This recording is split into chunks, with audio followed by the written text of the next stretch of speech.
Hello everyone, welcome back to our channel. आज की इस वीडियो में हम लोग जो है डिस्कस करने वाले हैं NIOS class 10th data entry operation subject, जिसका कोड 229 है।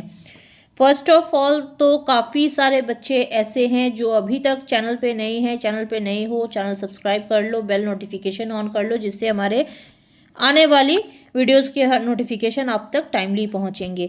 अब बहुत सारे बच्चे ऐसे हैं जिनको सिलेबस का पता है, बहुत सारे बच्चे ऐसे हैं जिनको सिलेबस का नहीं पता है। तो फर्स्ट ऑफ ऑल हम लोग जो है वीडियो में सिलेबस डिस्कस करेंगे, ठीक है। उसके बाद जो है आपके इम्पॉर्टेंट क्वेश्चन आंसर्स जो है वो इस वीडियो में मैं आपको आज देने वाली हूँ, ताकि आप लोग अच्छे तरीके की प्रिपरेशन से आप लोग अपने एग्जाम में पास होकर के NIOS बोर्ड से निकल पाओ, ठीक है। तो चलिए आइए स्टार्ट करते हैं। सिलेबस मैंने पहले भी कहा है, सिलेबस जो है आपका बाइफिकेट किया गया है डेटा एंट्री ऑपरेशन सब्जेक्ट, जिसका कोड 229 है। अब पहले क्या था ना, TMA का जो सिलेबस है 40% सिलेबस तो आपको पढ़ना पड़ता था, लेकिन अब TMA का 40% सिलेबस आपको पढ़ने की ज़रूरत नहीं है। अब इसमें कौन से चैप्टर हैं जो आपके एग्जाम में नहीं आएंगे, आपको नहीं पढ़ने हैं, क्योंकि काफ़ी सारे बच्चों को नहीं पता होने के कारण वो लोग जो है पढ़ के जाते हैं, वहाँ से जब क्वेश्चन नहीं आते हैं तो परेशान होते हैं। तो यहाँ पे जैसे कि चैप्टर 2 ये आपके एग्जाम में नहीं आएगा, इसको नहीं पढ़ना है, ठीक है। चैप्टर 3 ये भी आपके एग्जाम में नहीं आएगा, क्योंकि ये TMA वाले चैप्टर्स हैं। चैप्टर 6 भी आपके एग्जाम में नहीं आएगा। अब पढ़ना क्या है, तो पब्लिक एग्जामिनेशन के लिए 60% का सिलेबस आपको कवर करना है। टोटल नंबर ऑफ लेसन 6 है, ठीक है। चैप्टर क्या क्या पढ़ने हैं, चैप्टर 1 आपके एग्जाम में आएंगे, चैप्टर 4 आएंगे, चैप्टर 5, 7, 8 और 9 यही चैप्टर्स जो है आपके एग्जाम में आने वाले हैं, ठीक है। तो इसी के बेस के ऊपर आज की हमारी वीडियो जो है इंपॉर्टेंट क्वेश्चंस आंसर्स के ऊपर रहने वाली है। अब यहाँ पे देखेंगे क्वेश्चन पेपर का डिज़ाइन क्या रहेगा, ठीक है ना। आपका जो थ्योरी का पेपर होता है वो आपका 40 मार्क्स का होता है, ठीक है। टाइमिंग आपको 2 आवर्स की दी जाएगी आपके पेपर को कंप्लीट करने के लिए, ठीक है ना।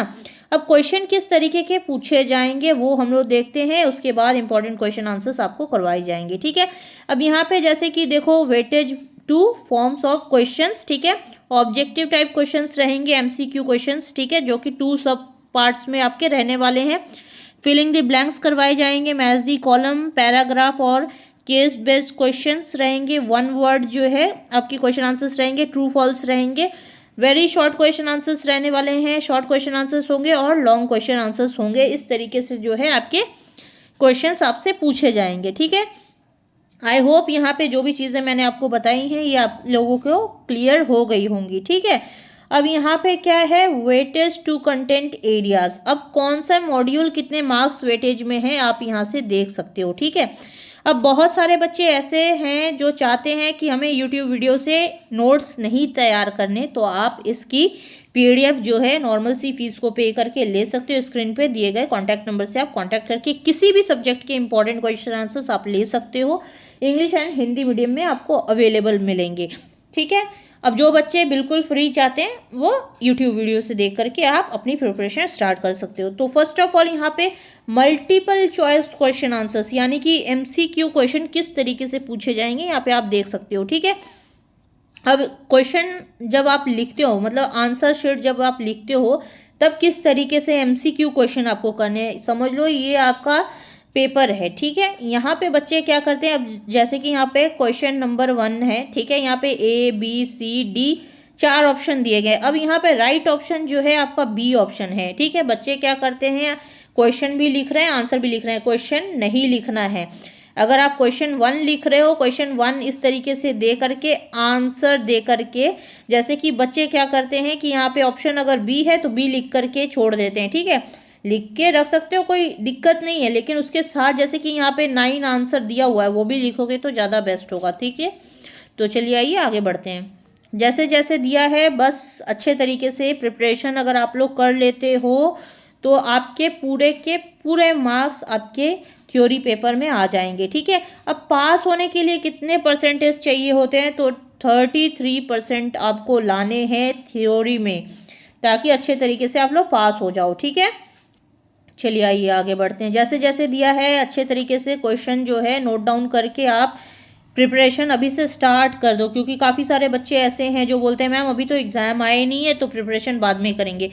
टाइम कब आ जाएगा आपको पता भी नहीं चलेगा और आपकी प्रिपरेशन भी नहीं हो पाएगी। नहीं करोगे फेल हो जाओगे, अगेन से आपको रजिस्ट्रेशन करने पड़ेंगे, फिर से आपको एग्ज़ाम देना पड़ेगा, तो कोई बेनिफिट तो है नहीं, लॉस है। तो अभी से आप लोग अपनी प्रिपरेशन स्टार्ट कर दो, क्योंकि काफ़ी सारे बच्चे ऐसे हैं जो इतने इजी सब्जेक्ट में भी जो है ना फेल हो जा रहे हैं, पता नहीं क्यों। ठीक है, प्रिपरेशन अच्छे से नहीं करोगे आप तो आपके लिए दिक्कत है। ठीक है, जिनको बुक्स मिल गई वो भी प्रिपरेशन कर लो, और जिनको अभी तक बुक्स नहीं मिली है उनके लिए तो बहुत ही बेस्ट है, उनके लिए भी बेस्ट है, जिनके पास बुक्स है उनके लिए भी बेस्ट है, क्योंकि आपकी पूरी बुक को एनालाइज करने के बाद ये क्वेश्चंस जो है रेडी करवाए जाते हैं। ठीक है, जिसके बेस पे आप लोग एक अच्छी प्रिपरेशन करके अच्छे मार्क्स से NIOS बोर्ड में पास हो सकते हो। एंड अदर ऑल सब्जेक्ट्स की वीडियोस बहुत जल्द हमारे चैनल पे आएंगी, जिसको प्रिपेयर करके आप अपने NIOS एग्ज़ाम में अच्छा स्कोर जो है कर पाओगे।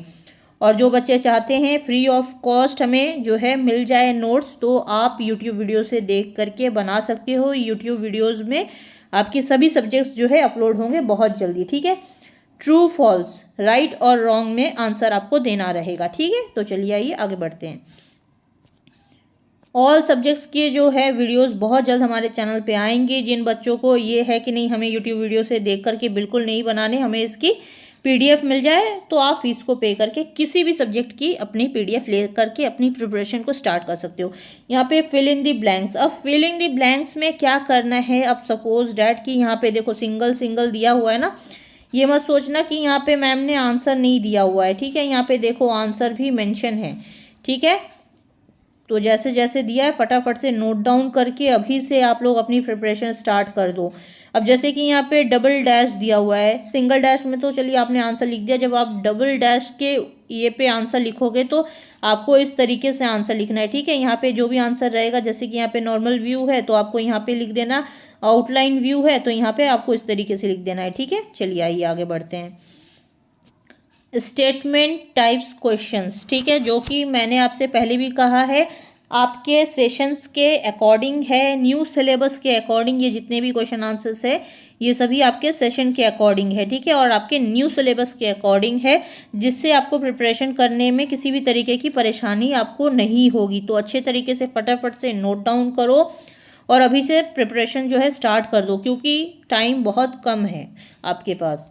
इम्पॉर्टेंट क्वेश्चन आंसर्स, ठीक है, जो कि आपके एग्ज़ाम के पॉइंट ऑफ व्यू से काफ़ी हेल्पफुल रहेंगे। अब यहाँ पे जैसे कि जो जो जगह पे आपको बोल्ड करके नज़र आएंगी जगह, तो यहाँ पे जब आप आंसर लिखोगे एग्ज़ाम में तब आपको ब्लैक पेन का यूज़ करना रहेगा, सिर्फ इसी प्लेस पे। ठीक है, बोल्ट वाली, क्योंकि ये मेन जो टॉपिक के ऊपर आप बनाते हो, ठीक है, चीज़ें लिखते हो, तो वो जो है हाईलाइट की रहेंगी, तो टीचर्स का ध्यान उस पर ज़्यादा जाता है। ठीक है, और उस पर जो है आपको अच्छे खासे मार्क्स मिलते हैं। तो बहुत ही इजी सब्जेक्ट है, इजीली आप लोग कंप्लीट कर सकते हो। ठीक है ना, और ज़्यादा क्वेश्चन आंसर्स भी इसमें नहीं है जिससे आपको दिक्कत आए करने में, है ना।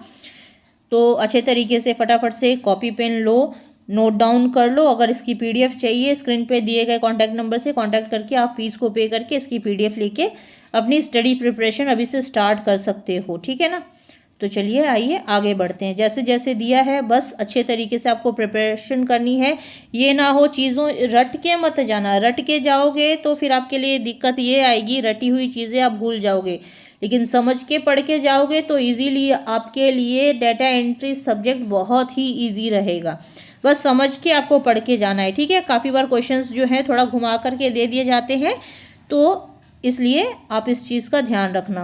अब जैसे कि यहाँ पे दिया गया है आंसर जो है, यहाँ पे आपको इस तरीके से टेबल बना करके आंसर लिखना है, अलग अलग करके नहीं लिखना है। ठीक है, नहीं तो आपके लिए दिक्कत हो जाएगी। चलिए आइए आगे बढ़ते हैं। अनदर किसी भी सब्जेक्ट की वीडियो अगर इंपॉर्टेंट क्वेश्चन आंसर्स के ऊपर चाहिए तो कमेंट सेक्शन में अपनी क्लास, सब्जेक्ट नेम, मीडियम आप लोग मेंशन ज़रूर किया करो, क्योंकि आप लोग मीडियम मेंशन नहीं करोगे तो हमें भी पता नहीं चलेगा किस मीडियम पे आपको चाहिए आंसर्स। ठीक है, टेलीग्राम चैनल, व्हाट्सएप चैनल पे ज़रूर से आप लोग ज्वाइन हो जाएं फटाफट से। वहाँ पे आप लोगों के लिए काफ़ी सारी अपडेट्स जो है आती रहती है, जो कि आपके लिए काफ़ी हेल्पफुल रहेगी। ठीक है, आई होप आपके लिए ये जो वीडियो है हेल्पफुल रही होगी। अगर हेल्पफुल रहे तो दूसरे बच्चों के साथ ज़रूर से शेयर करना, and don't forget to like, comment and share, subscribe our channel.